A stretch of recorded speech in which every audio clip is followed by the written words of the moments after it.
Hey guys, good morning and welcome on my digital learning platform BHU Academy।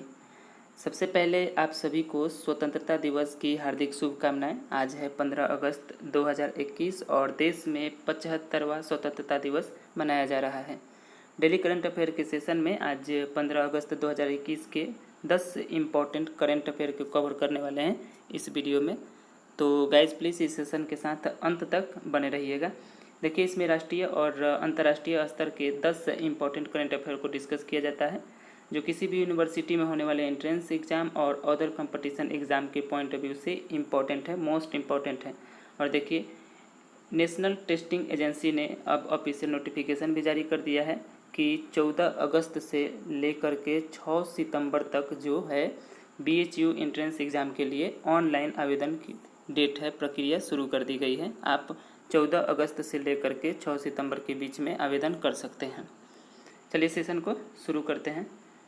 Guys, अगर आप हमारे channel पे नए हैं तो प्लीज़ पहले हमारे चैनल को सब्सक्राइब ज़रूर कर लीजिएगा। चलिए देखिए, पहला प्रश्न एक पुस्तक से है जो प्रकाशित हुई है। देखिए, नाम क्या है? Accelerating India 7 years of Modi government.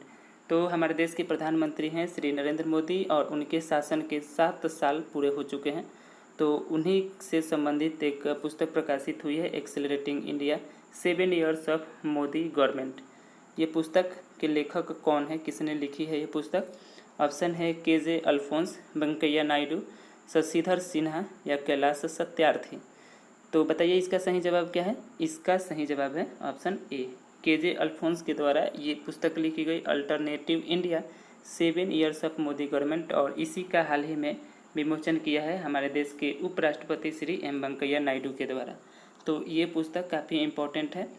और देखिए, हाल ही में पुस्तक प्रकाशित हुई right under your nose, RK Giridharan के द्वारा ये लिखी गई पुस्तक है द ग्रेट हिंदू सिविलाइजेशन।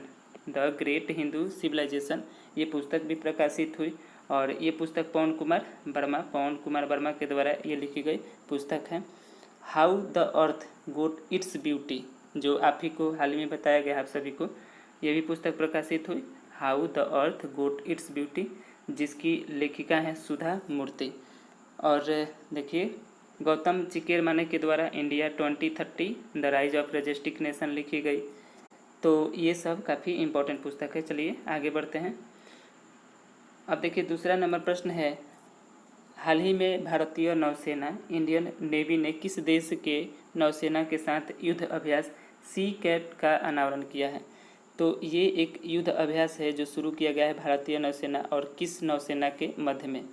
देखिए, सी कैट का पहले मतलब समझिए। सी कैट का मतलब क्या है? देखिए, सी कैट का मतलब, एस का मतलब है साउथ, ई का मतलब है ईस्ट और ए का मतलब है एशिया, साउथ ईस्ट एशिया के जो, और सी का मतलब है कॉरपोरेशन, ए का मतलब है एंड टी का मतलब है ट्रेनिंग। अर्थात साउथ ईस्ट एशिया के जो कंट्रीज़ हैं उन्हीं के मध्य में ये एक युद्ध अभ्यास है, ट्रेनिंग है। तो इसको किस नौसेना के मध्य शुरू किया गया है? ऑप्शन है अमेरिका, जापान, सिंगापुर, श्रीलंका। तो इसका सही जवाब है ऑप्शन ए, अमेरिका के नौसेना के साथ, अमेरिका के नेवी के साथ और भारत के नेवी के साथ ये युद्ध अभ्यास सी कैट है, इसको शुरू किया गया है। इस युद्ध अभ्यास को सबसे पहले जो है 2002 में इसका शुरू किया गया था। ऐसा नहीं है कि इसमें केवल भारतीय नौसेना और अमेरिकी नौसेना है, क्योंकि इसका नाम है साउथ ईस्ट एशिया के जो कंट्रीज़ हैं उनके मध्य में एक कॉरपोरेशन एंड ट्रेनिंग है। तो इसमें अन्य देश है, जैसे देखिए ऑस्ट्रेलिया भी इसमें इंक्लूड है, बांग्लादेश ने भी पार्टिसिपेट किया है, Brunei, Canada, France, Germany, Indonesia, Japan, Singapore, Sri Lanka, Thailand. तो ये सब कंट्रीज़ जो हैं इसमें पार्टिसिपेट किए हैं। चलिए आगे बढ़ते हैं।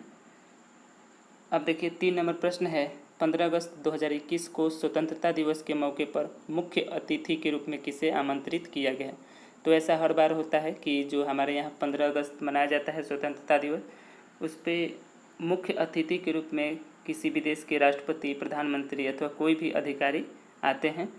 तो इस बार जो 75वां स्वतंत्रता दिवस मनाया जा रहा है आज, इस मौके पर मुख्य अतिथि चीफ गेस्ट के रूप में किसे आमंत्रित किया गया है?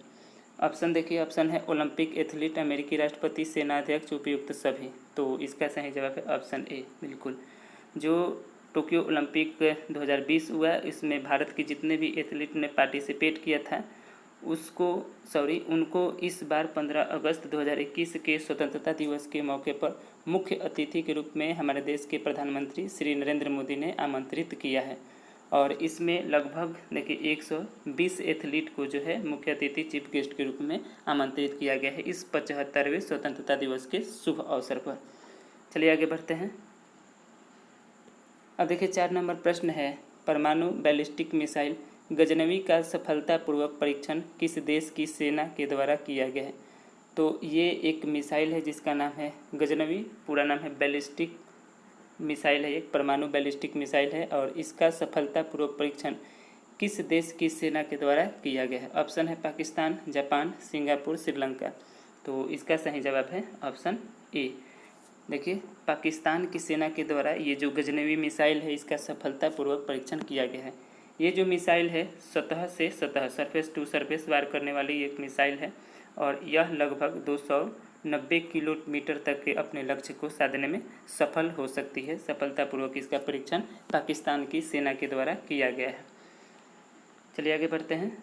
अब देखिए 5 नंबर प्रश्न है, यूनाइटेड नेशन का इनोवेशन अवार्ड से किस संस्था को सम्मानित किया गया है। US innovation award. ऑप्शन है वर्ल्ड इकोनॉमिक फोरम अर्थात विश्व आर्थिक मंच, स्किल इनोवेशन चैरिटी फाउंडेशन अथवा सॉफ्टवर्थ इनोवेशन। तो इसका सही जवाब बताइए क्या है। इसका सही जवाब है ऑप्शन डी, सॉफ्टवर्थ इनोवेशन। यह सॉफ्टवर्थ इनोवेशन भारत की एक कंपनी है, संस्था है जो इनोवेशन के क्षेत्र में काम करती है, अपना योगदान देती है और इसी को यूएस इनोवेशन अवार्ड से सम्मानित किया गया है। अब देखिए ये अवार्ड जो है यूएस इनोवेशन अवार्ड कौन इसको देता है, तो अमेरिका में स्थित है NSFI अर्थात नेशनल साइंस फाउंडेशन इनोवेशन, इसी के द्वारा ये यूएस इनोवेशन अवार्ड दिया जाता है जो सॉफ्टवर्थ इनोवेशन कंपनी को दिया गया है। चलिए आगे बढ़ते हैं। अब देखिए 6 नंबर प्रश्न है, एक युद्धाभ्यास से है। यह एक द्विपक्षीय युद्धाभ्यास है जिसका नाम ब्रज प्रहार 2021 है। इसका अनावरण किन देशों के मध्य किया गया था। ऑप्शन है France, Bharat America, Bharat Indonesia और भारत उज्बेकिस्तान। तो बताइए इसका सही जवाब क्या है। इसका सही जवाब है ऑप्शन बी। देखिए भारत और अमेरिका के यहाँ झंडे हैं और यह युद्ध अभ्यास ब्रज प्रहार 2021 है जो है भारत और अमेरिका के बीच शुरू किया गया था। हिमाचल प्रदेश में इसको शुरू किया गया था और भारत के आर्मी और अमेरिका के आर्मी, भारतीय इंडियन आर्मी और अमेरिकन आर्मी के मध्य इस युद्धाभ्यास को शुरू किया गया था। चलिए आगे बढ़ते हैं। अब देखिए 7 नंबर प्रश्न है, संजीवनी परियोजना किस राज्य सरकार के द्वारा शुरू किया गया। ऑप्शन है झारखंड, हरियाणा, माफ़ कीजिएगा देखिए फिर से यहाँ पर झारखंड टाइप हो गया। कई बार कोशिश करता हूँ कि कुछ गलत टाइप ना हो पर कभी कभी ध्यान नहीं जा पाता है। आप यहाँ पर कोई और मान सकते हैं, मान लीजिए कि यहाँ पे उत्तर प्रदेश है और ऑप्शन डी है मध्य प्रदेश। तो बताइए इसका सही जवाब क्या है। इसका सही जवाब है ऑप्शन बी। देखिए हरियाणा सरकार के द्वारा इसको शुरू किया गया था, संजीवनी परियोजना। इसका उद्देश्य क्या था, इस परियोजना को शुरू करने का हरियाणा सरकार का मकसद क्या था। जो कोविड-19 से संबंधित जो भी लोग हैं जो कोविड-19 से ग्रसित हुए हैं, कोविड-19 अर्थात उनको कोरोना वायरस के लक्षण हैं, तो उनका इलाज करने के लिए, उनके घर पर ही देखभाल करने के लिए, यहाँ देख सकते हैं घर पर ही देखभाल करने के लिए इस योजना को, संजीवनी परियोजना को हरियाणा की सरकार ने शुरू किया था। चलिए आगे बढ़ते हैं। अब देखिए 8 नंबर प्रश्न भी एक योजना से है जिसका नाम है वात्सल्य योजना और इसको किस राज्य सरकार के द्वारा शुरू करी गई। ऑप्शन है उत्तराखंड, पश्चिम बंगाल, बिहार अथवा मध्य प्रदेश। तो बताइए इसका सही जवाब क्या है। इसका सही जवाब है ऑप्शन ए, उत्तराखंड की सरकार के द्वारा ये वात्सल्य योजना शुरू करी गई। अब ये शुरू करी गई तो इसका मुख्य उद्देश्य क्या है, तो कोविड-19 के कारण जितने भी बच्चे अनाथ हुए हैं, जितने भी बच्चे अपने माता पिता को खो चुके हैं, तो उन बच्चों को 21 वर्ष की आयु तक जो शिक्षा और रोजगार प्रदान की जाएगी वो सरकार के द्वारा मुफ्त प्रदान की जाएगी। सरकार का यह दायित्व है कि जिन्होंने कोविड-19 के कारण अपने पेरेंट्स को खो दिया है उनको 21 वर्ष तक शिक्षा और रोजगार जो है उत्तराखंड सरकार के द्वारा प्रदान किए जाएंगे। तो इसके लिए यह वात्सल्य योजना उत्तराखंड सरकार के द्वारा शुरू करी गई। चलिए आगे बढ़ते हैं। अब देखिए 9 नंबर प्रश्न है, समावेशी इंटरनेट सूचकांक 2021 में प्रथम स्थान पर कौन सा देश है। तो ये इंडेक्स जारी किया गया है 2021 में समावेशी इंटरनेट सूचकांक। ऑप्शन है नॉर्वे, न्यूजीलैंड, फिनलैंड, स्वीडन। तो इसका सही जवाब बताइए क्या है। इसका सही जवाब है ऑप्शन डी, स्वीडन कंट्री जो है इस समावेशी इंटरनेट सूचकांक 2021 में सबसे पहले पायदान पर है, टॉप स्थान पर है। तो ये जो समावेशी इंटरनेट सूचकांक है इसको जारी कौन करता है। इसको जारी करता है EIU अर्थात इकोनॉमिक इंटेलिजेंस यूनिट के द्वारा इसको जारी किया जाता है। कितने कंट्रीज़ इसमें इंक्लूड है अर्थात कितने कंट्रीज़ के लिए इंडेक्स तैयार किया जाता है। 120 कंट्रीज़ के लिए इसमें इंडेक्स तैयार किया जाता है। प्रथम स्थान पर है स्वीडन। बात अगर भारत की जाए तो भारत का 2021 में कौन सा स्थान है, 87वां 87 स्थान है भारत का इस समावेशी इंटरनेट सूचकांक में। जो 2020 में यह इंडेक्स जारी किया गया था उसमें भारत का स्थान 74 था और अब भारत का स्थान 87 पर है। चलिए आगे बढ़ते हैं। अब देखिए 10 नंबर प्रश्न है, वैश्विक दाता सूचकांक 2021 होना चाहिए था लेकिन यहाँ पर दाता टाइप हो गया है। वैश्विक दाता सूचकांक 2021 में भारत का कौन सा स्थान है। तो ये इंडेक्स जारी किया गया है वैश्विक दाता सूचकांक 2021 में और इसमें भारत का कौन सा स्थान है। ऑप्शन है 12वां, 14वां, 21वां अथवा 36वां। तो बताइए इसका सही जवाब क्या है। इसका सही जवाब है ऑप्शन बी, 14वां स्थान है भारत का इस वैश्विक दाता सूचकांक 2021 में।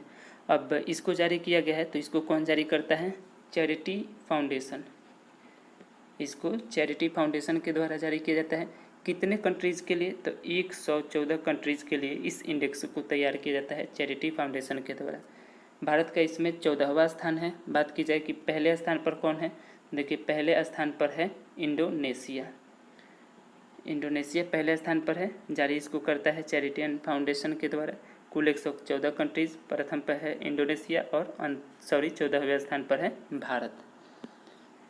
तो इस सेशन में यह अंतिम प्रश्न था गाइज। आशा करता हूँ कि यह वीडियो आप लोगों को पसंद आया होगा। अगर ये वीडियो आप लोगों को अच्छा लगता है तो इस वीडियो को लाइक कीजिए। अगर आप हमारे चैनल पर नए जुड़ते हैं तो हमारे चैनल को सब्सक्राइब कीजिए। अधिक से अधिक ग्रुप में अधिक से अधिक दोस्तों के पास इसको शेयर ज़रूर करिएगा।